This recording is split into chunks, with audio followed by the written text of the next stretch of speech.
Phil Schmidt, Western Governors University. Lots of you have heard about Western Governors University. There are 24,000 students, growing at 30% a year.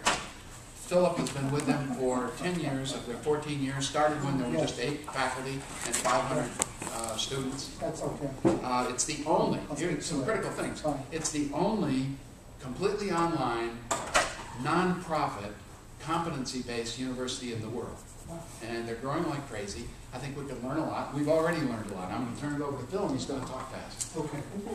Yeah, I have a flight back to New York this evening, so I can't let this session run over, as I did the other two a little bit. But this has been a really, just to let you know, this has been a really nice day for me. And I haven't been to Little Rock for at least 15 years. I gave some workshops here quite a while ago. So it's been a pleasant revisit. And I lived in Kentucky for 10 years. And this reminds me in many ways of my years there, especially tea, which here is cold and unsweetened as opposed to hot. So it's sort of a good remembrance of my days in the South. In any event, what I'm going to do now is basically what I did this morning, which is a short kind of workshop just to get you thinking about online pedagogy. Whether you're currently teaching online or not, I think this is it's a healthy thing to reflect a bit and hear what your colleagues have to say. So that's what I'm going to do. That's what we're going to do. And if you came to the full-blown middle session keynote, then some of what you're going to hear now is repetitive, but I'm going to try not to do too much of that. Quick context is that I've been at WGU for 10 years. As Steve mentioned, we're the only, I believe, the only not-for-profit online institution in the country. All of our students are full-time. All of our faculty are full-time, no adjuncts, and no part-time students. We have a couple of handfuls of VA students, maybe out of 24,000 students, I think we may have 10 or so who are allowed to be part-time by a special agreement with the federal government. Other than that, all full-time. So I'm not going to speak, and I've actually not spoken at all today about what our actual programs are. You can find that out by going on our website, wgu.edu. Go right on and you'll see all the programs that we offer. But what you do need to know is that we have 4 colleges: Teachers College, Business, IT, and Health Professions. 4 colleges, 4 units. And in that sense, we're sort of divided up in what looks like a sort of ordinary university kind of system, except that something I've not mentioned in the other 2 sessions, which I'll say now, is our governance system is an executive governance model. And if you're in business or IT, you know immediately what I'm talking about. We're extremely flat. We have a president, we have a provost, and a series of associate provosts, but we don't have committees, we don't have a union, we don't have a faculty senate. We have a university executive governance model, which means that the appropriate administrators seek the advice of the appropriate people when decisions have to be made, and then after they get all the advice and all the feedback, the decision is made. So we're quite nimble as a result of that. The lack of committees for us, for someone like me who comes from very traditional higher education, it's like a miracle. We want to create a new degree program. We get our accreditors to say we can do it. We get the right people in the room, both inside and outside the university. We put it together, and we launch it. That's what we do. That's how it's done. So it's really quite amazing. And I have to tell you that every accrediting group that's ever visited, our regional accreditors, NCATE, CCNE for nursing, KM for health informatics, they all have the same reaction. First, they don't get it. Where are your committees? Where are the minutes of your committees? We don't have committees. No, I mean your committees. We don't have committees. You know, like the curriculum committee. We don't have that. How about your promotion committee? We don't have that. Then they go from the you know, you must not know what I mean phase to well, I don't get it at all phase. And then they come out the other end and they always say, I cannot wait to get back to my institution to tell them about this. Because they just think it's wonderful because we can be nimble. So, just a little background, and so now you know that I come from a traditional academic kind of history, mathematician by trade, and I got involved in this online stuff about 10 years ago, and I never looked back. And you know, the difference between what I do now and what I did when I was at Berea College, which is very traditional, on the surface is not any different in certain ways. But the guts of it could not be more different. You know, going from 1,500 students, nothing online, highly selective, to 24,000 students at this point and growing quickly, everything online, and not very selective, extremely less selective, is a tremendous change. So first I want to see how many of you, by show of hands, have had or have currently online teaching experience. Okay. And let me hear what field you're in. I'm in sociology. Oh, well, that's the first sociologist we've had today. That's great. Accounting. Accounting. Okay. Speech communication. Social work and gerontology. Ed Psych. Social work. Marketing. Is this the same department? Social work and sociology? No. No. So this is the professional social. Yes, as social in- work and yeah. marriage and family therapy. Got it. Yep. Math. Math, We've had a good math turnout today. health sciences, not nursing, but exercise science. Great. Communication. Right. So, is anyone, no one here is in teacher education? Well, we're under teacher education. Your speech? No, Ed Psych. Ed Ed Psych. Foundations. Got it. Great. So you're the sole rep today of teacher education. Really? Yes, Nobody you else can- came? Bring it all back. Oh my goodness. And no one here from science, right? So that was the group that was really missing today. We The whole missed- college. we didn't missed come. our I said sciences. Huh? I mean, I'm from the College of Science and Mathematics, Yeah, but I'm not chemistry or physics. that I meant the That's- physical biological sciences. Okay. Yeah, I was hoping we'd have some, because there's so much to say about online with labs. You know, there's so much to say there. But I'm not going to say it because it's not completely Well, perfect. I'm Okay, I'll say it. Okay, so the first thing I want to ask is what I think is the most basic question that one can ask about online teaching or teaching in general. What are the components of an exciting classroom? That here I put classroom in quotes because here I mean both traditional and online, of an exciting classroom experience. You know, we can all convince ourselves that we've created an exciting experience. But when we're pressed to say why we think it's exciting or was exciting, we're pressed and it's hard to articulate what the signs were. So tell me first, if you can, especially those of you who were not part of the first workshop, give me an example of when you think that you created an exciting classroom experience, either regular or online. Either way. Yes, For sir. me, it's student-professor interaction. Tell me a little more about that. Well, where whatever the professor is conveying, if it can touch the students, and then there's this dialogue, this dynamic dialogue that's going on between not only the professor and the student, but the student with other students. That's exciting to me. Okay, so and exciting for them, I'm sure. So it's that kind of conversation, student to instructor, student to student. Okay. Someone else was. I was just going to add the student-to-student interaction to that because I like to sit back and hear both sides of those arguments. Yeah. Yeah. Someone else? Yes. Just one element, it's not in all classes, but I find students really engaged when they have a sense that what they're working on is going to translate and be useful to someone beyond the classroom. Good. So And some then- kind of product they create, in Mhm. my case it may be presentations or Right. where they've taken the content area and Good. come from. Yeah.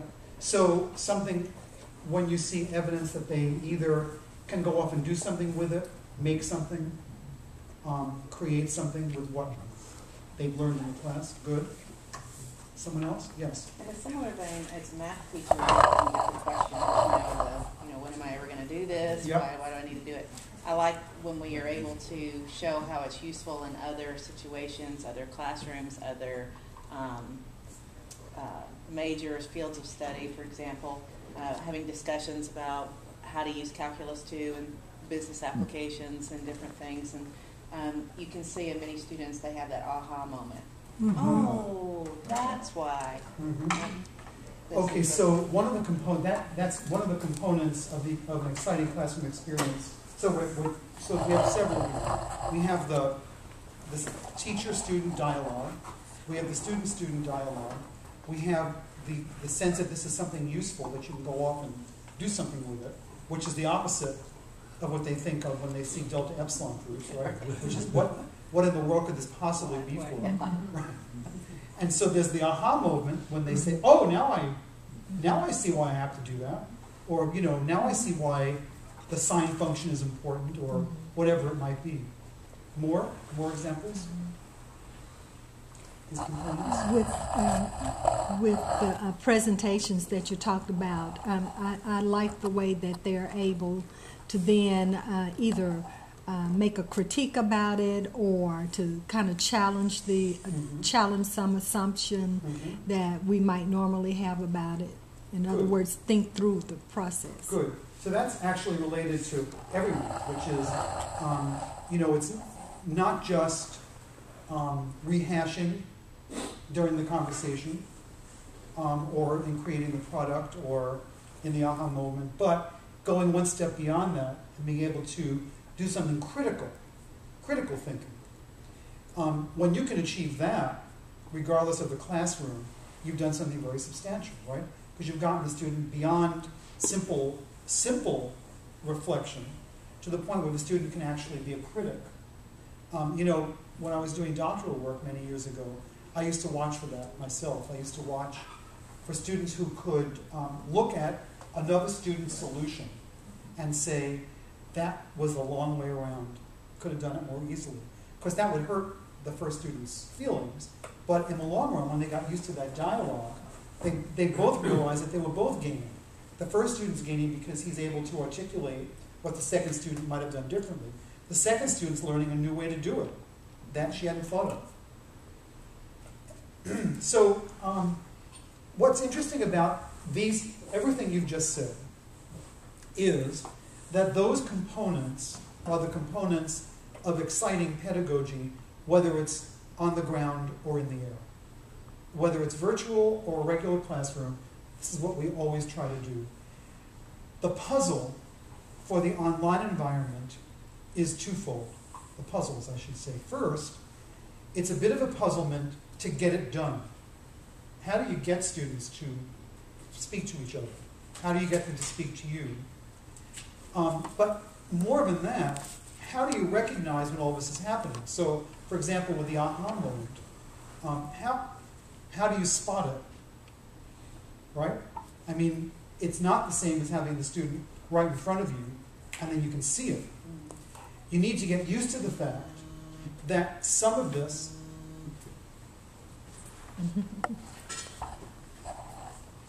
not mine. Is it yours?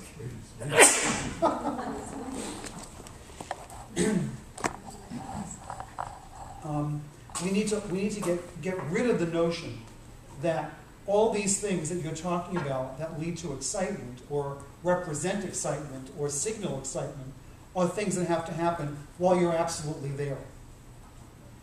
If you can't get rid of that notion, you're going to be frustrated as an online teacher. You just need to get past that and accept that in an online venue, we're saying to students, you have to be a little bit more of a self-starter. You need to be a little bit more independent.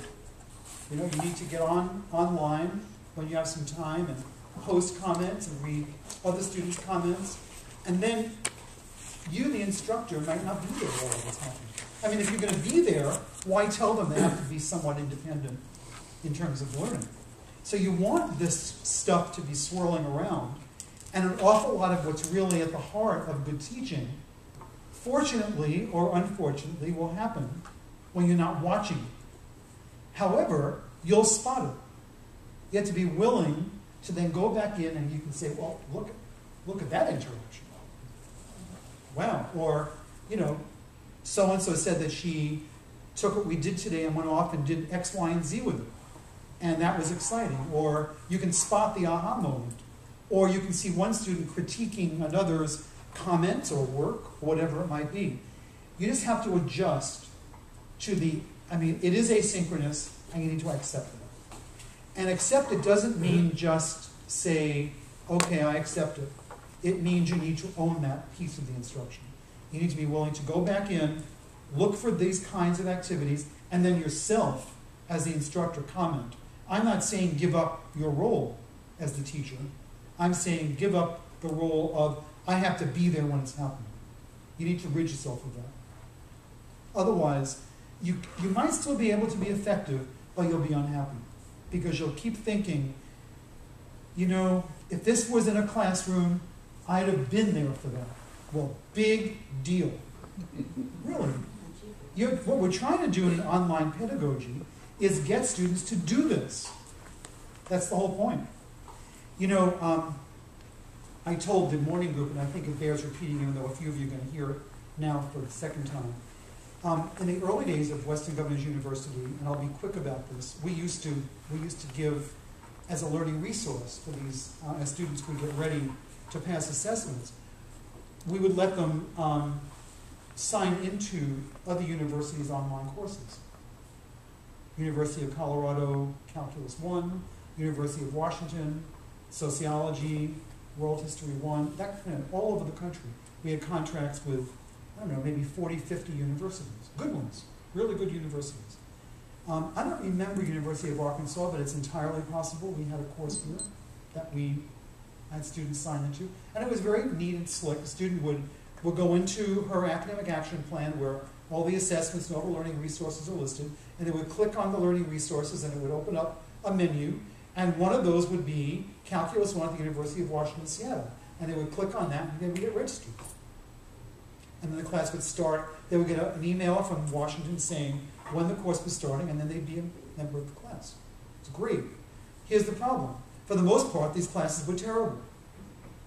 They were like not good instruction transferred to an online venue. And part of the problem, when I fought back quite a bit lately, because we don't use those courses any longer. We have no regular university online courses. We use our own courses of study and really good e-books and CD-ware and various kinds of software, tutorials, really nice learning resources. And we've gotten out of the university online course stuff because we couldn't control it. I mean, what are we going to do? Student goes into sociology, it's a terrible instructor, and then what? It's not our course. We had no control. So our students would do the student evaluation of instruction, but it would be there. Then they would come back to us and say, that was a horrible experience. So frequently the issue was simply that it was an instructor who was not a good instructor who was being told, you have to get courses online. You have to do that. And so the person didn't want to do it and went and did it and simply took what he did and then plugged it in online. There were even examples of what I thought were very good teachers, very good instructors, who just didn't know what to do to move the class online. And so they were disgruntled, not because they weren't good, they meant well, and they were good instructors. You could see their instincts were excellent. They were looking for critique. They were looking for dialogue. They were looking for all of that. But when they couldn't be there for it, they would just be unsettled. And their exams didn't match what they were looking for in terms of online pedagogy. So they would emphasize all this collaboration and conversation and critiquing. And then they would give these crazy objective tests that bore no resemblance to what the course was like. So students were trained in a pedagogy that didn't match what they were being tested in. It was just very bad. So we gave it up. We never went back to it.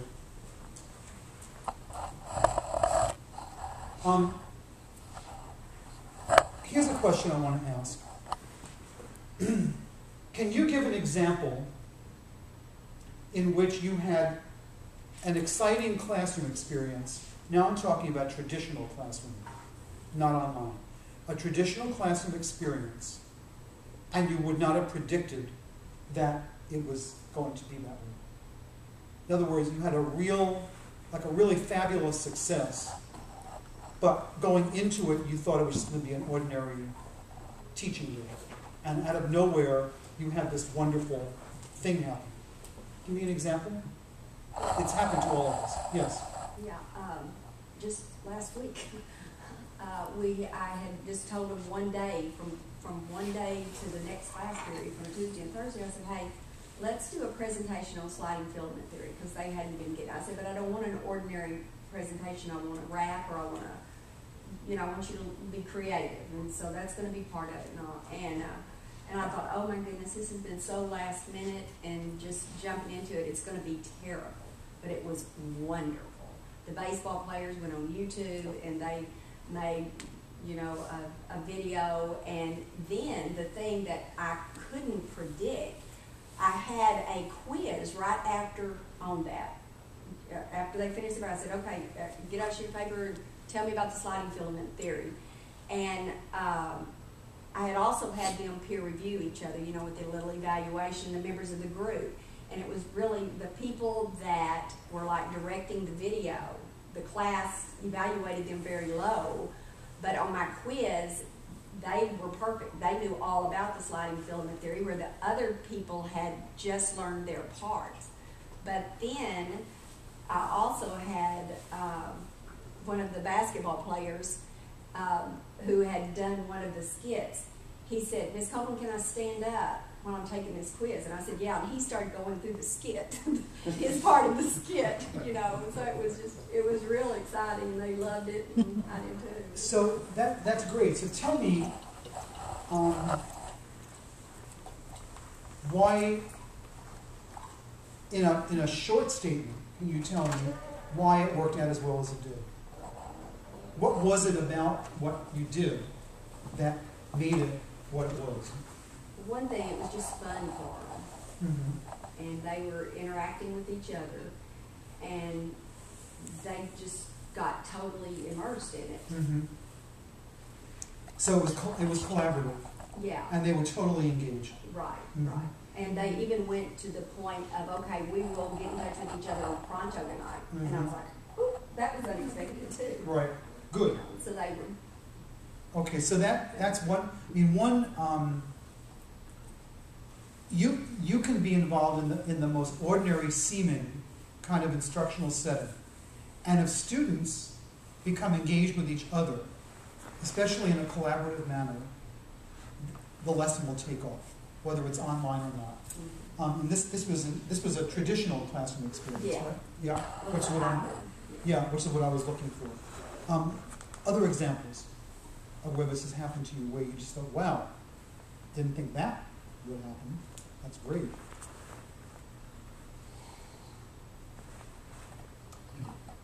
I'm just thinking of times where I've acquired into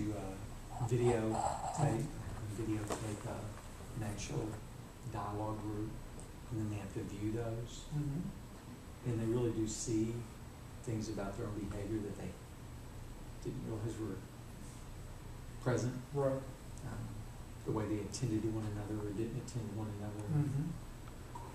And then they become very... So just the self-reflections on that, they've said, have been really meaningful. So I don't know what I expected, but if I would ask myself the components, it's usually when there's enough structure but not too much, mm-hmm. And there's some kind of real world or meaningful lab type mm-hmm. moment mm-hmm. that they can engage in. So what's interesting about all of this? Virtually everything you've told me so far, whether it was online examples or these examples, all of them have to do with discussion, dialogue, engagement, the group is together, or there's some, very significant, oh my gosh, now I see it, and then reaction, which is, unfortunately, not the way in which we typically teach. I mean, we do that during teaching, but what we really, one of the complaints that employers have of American students when they graduate from college is that they're not employable in the true sense. They have to sort of train them all over again, because what we train students to do is go off and do your work. Go off and do your work. Give you a test. Test you separately. They're not used to really getting together to solve a serious problem. Imagine a curriculum in which the focus, especially at the upper level, was people working together to solve serious problems. Of course they have to learn the content, but don't they have to know the content to solve the problems? So why do we test that content? We've tried at WGU to get away from testing the underside and just test at the upper division, but and then try to make the argument, well, they couldn't possibly solve that problem if they didn't know whatever these components were. But accrediting bodies don't like that. They don't. States don't like it. We try to make the argument, and it's just very difficult because people, at the end of the day, especially in the United States, and in much of Western Europe and Canada, are very drawn to that kind of testing specific pieces of material. And they don't really trust it when people when people work together to solve a problem. They get nervous about it. Mm-hmm. Whose grade was it, for example? Who here teaches in the MBA program? Anybody? Okay, so we have had an MBA program for a number of years, and then 2 years ago we decided to revamp it. It was old, and we just felt we needed a new look, and it didn't seem to us to really have anything special about it. It's just sort of a vanilla, ordinary program. So we put together an MBA program which is highly collaborative. Much of the testing surrounds group work. There is individual assessment as well, but there's a tremendous emphasis on group problem solving. The students coming into the university, into the MBA program, are very uneasy about this. The first 3, 4, 5, 6 months in the program, they think they're in the wrong program, they should never have come to this program. They're very uneasy about this new MBA program because of this emphasis on collaboration. However, a year later, they love it. And employers just think it's great because when they hire these people, what they're used to is working with teams to analyze and solve problems. And that's what employers want. They want people to be able to go off and do problem solving on their own as well, but they don't want people to come into the workplace in which the notion of a team is a foreign one. And in essence, that's what you're telling me. The examples you're giving me have that earmark. So the question is how to do that. Not yet. The question is how to do that in an online venue. So earlier today, I was told that you have all the technology in place you need to do some of what really works. I don't have the time, obviously. It would be an all-day workshop in a sense to go through some examples of the kind of technological assistance you have. And you have people on campus who can do this. But I mentioned earlier Google Docs. Anybody here use Google Docs? A few of you. So that's a great opportunity in any online environment to have students collaborate. It's wonderful. You got them all into a document, just add it, it's wonderful. I really am a tremendous proponent of webcasts. That is, individual faculty creating their own schedule of online webcasts and bringing their students together for whatever the conversation might be. Does anybody here do that? Just curious. Like what, webinar type thing? Yeah, webinars. You do it? Well, yeah, using the live classroom. Got it. Anybody else? I do small segments to supplement classroom activities. And do you have good attendance? Well, these are actually, these are not actually real time.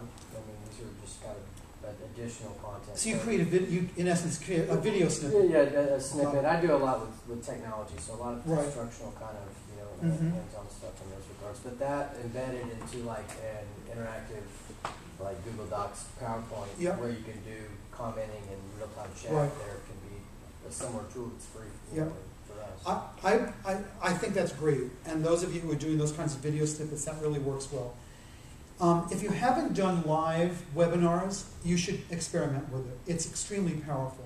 And schedule them well ahead of time. In fact, I like to put them in the course outline or the syllabus up front. You can do them in a variety of ways. You can isolate difficult concepts and then schedule those at the point at which you'd be hitting it. And a side note is it keeps you on schedule, because then you've got this webinar coming up, so you better get to that point in the syllabus. Or you can just do it for sort of creative problem solving, like, you might have 5 of them built in. Problem solving sessions 1, 2, 3, 4, and 5. You don't tell them beforehand what the problem is. You bring them together, you announce the problem, and you say, let's spend the next hour just sort of talking about this, and then you can send them off and they can blog about it. You can even create a second session the following week where they come back and see what progress they've made. Students, I don't have to tell you because you all just told me that is what students get excited about. Now, the technology is on the campus to do this, right? The technology, so do it. I was telling the first 2 groups, and I believe strongly in this, that every student in an online class should be given a camera. That's what I think. It's very cheap. It's a very small outlay for the university. You can buy them in bulk and not spend a lot of money. Then they'd all have the same camera, which is a nice thing to know. If you have 17 cameras, it's like having 17 math students with different graphing calculators. It's horrible. This doesn't work, that doesn't work, I couldn't get this feature to work, her feature worked, it's just horrible. So just buy them now. How much can it cost?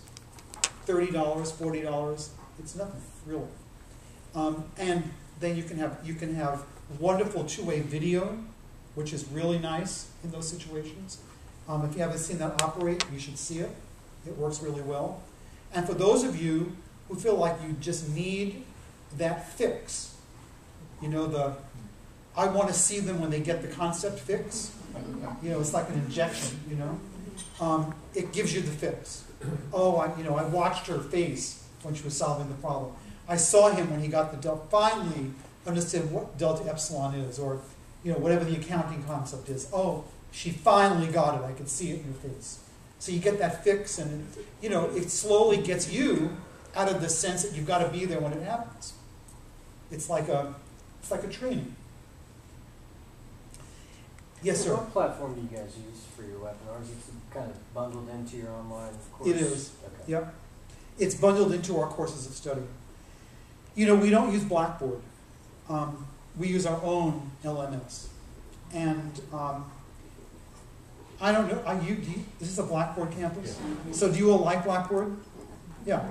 The reason that we don't use it, and you can imagine Blackboard wants us to use Blackboard, right? Because then, first of all, we'd be a big customer.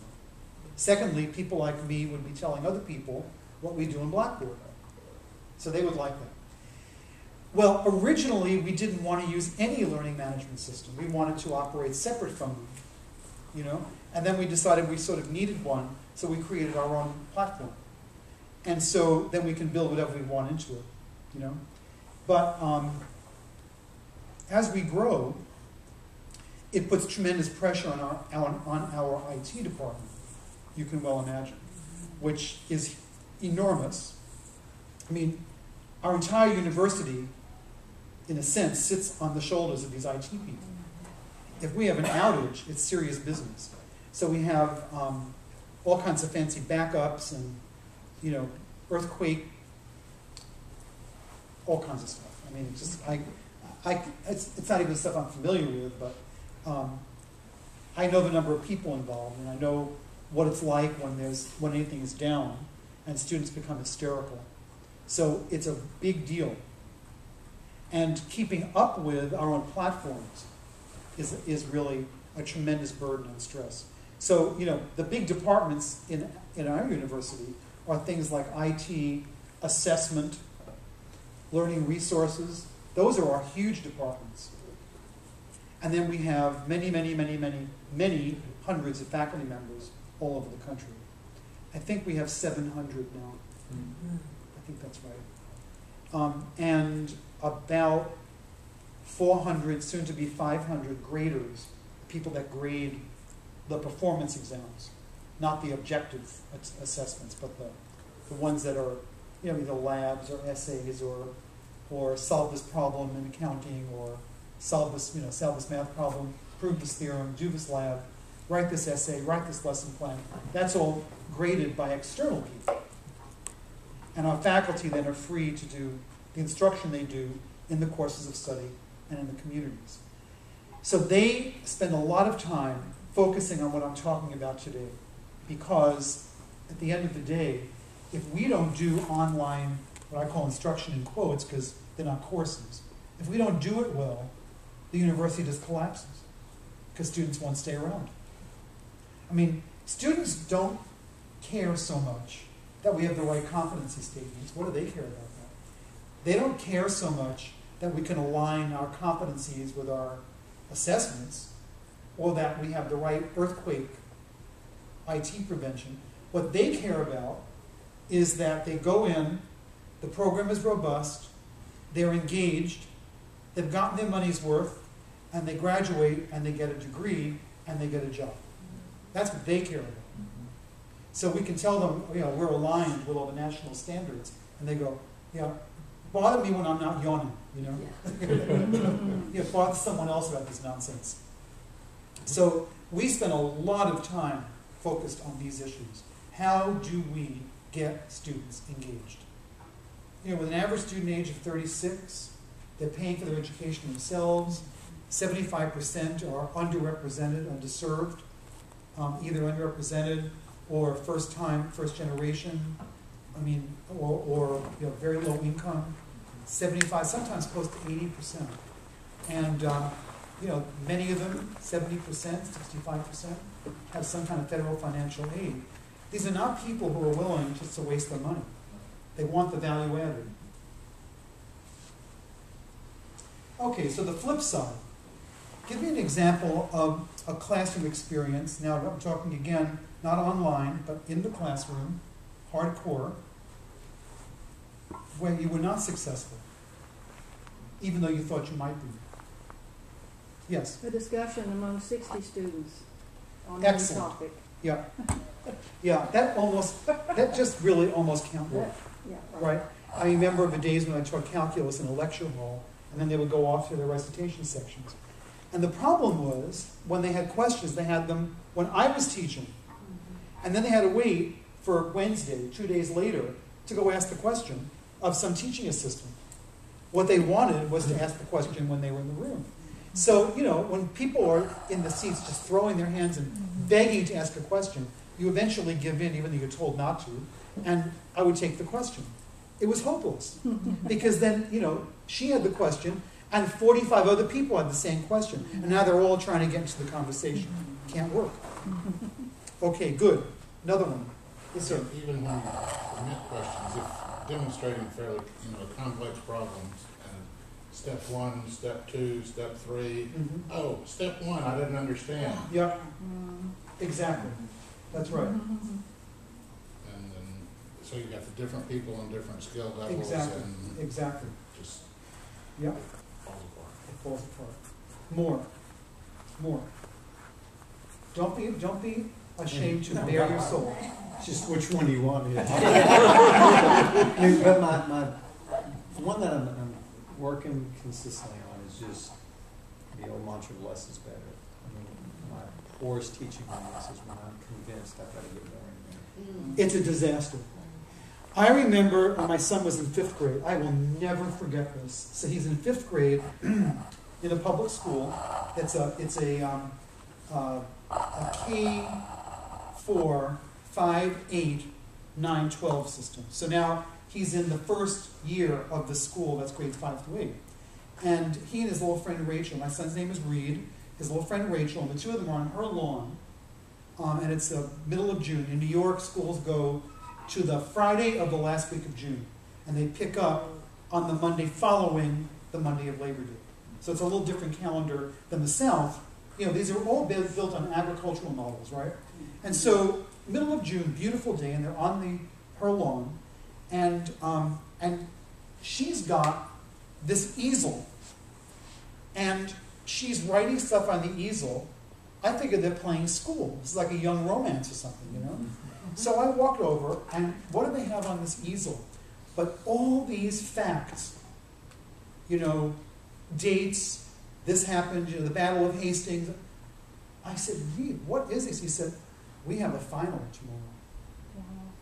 I said, a final in what? He said, we have a final in social studies, but this is all the stuff that she couldn't cover. She tried hard. They like this teacher. She tried really hard in that last couple of weeks. She couldn't get it in. So she gave them a handout. Now, Rachel's up at this easel lecturing my kid on all this stuff that the teacher couldn't get it. Now, does that not say it all? First of all, what he's learning is social studies is just awful. This is just the worst, right? Secondly, meaningless facts. He has no context for any of it. They both did very well on the test. They had not a clue as to what the Battle of Hastings was. Just it was 1066. Is that right? Yeah. I think that's right. But, you know, it's just meaningless. And the teacher is trying to cram this information. Am I right? You're right. It never pays off. So you're in a bind sometimes. I'll go to the math model. You know, you're teaching Cal 1 and your buddy is picking up with Cal 2, right? And you can't get in those last couple of topics. So here's the question. Is it better to cram them in? Or is it better just to admit it didn't work and tell your buddy you have to pick up with those topics? Which is better? I've learned to let it go. You have to let it go. I'm sorry, but that is good advice. You've got to, you just got to let it go. Because it's not going to work. Trust Gerald, right? Trust him, it's not going to work. My son can tell you. It didn't work. So, here's what I want to say about these examples. All of them that you've given. And the other 30 that you could give me if we had more time. Oh my gosh. To the airport. Right. Every one of these yields the appropriate lesson for online. Do not involve 60 students in some cockamamie online venture where you want them all to be discussing things. It's not going to work. It's like when NCATE was having an accreditation visit. They want to speak to students. Fair enough. They want us to just publish a number. I said, excuse me, you're going to have 100 students online. Well, then we'll talk to them. Oh, yeah. Well, we couldn't talk them out of it, so we said, all right, we know, because we're in the online business. We know, right? We did it. Disaster. One's trying to speak, she's talking over the next. It was just a hopeless situation. So learn from all of these examples. And when you create online pedagogy, always reflect back to what worked in a classroom and what was the disaster, and ask yourself how to extrapolate from those so that you take advantage of the good and don't wind up with the bad. Okay, we're running out of time, so I'm going to have to end. But if you're interested in more information, I invite you to write to me, pschmidt@wg.edu. So I'm easy to reach. And if you want any of these slides, I'm happy to send them on. In fact, I'll send them all to you, Steve, yeah? And then he can distribute them if you have an interest in them. If you missed the 1 o'clock keynote, that's a longer presentation. You might find those slides interesting. So the pleasure of being here today. Thank you all. Thank you. How do you achieve that?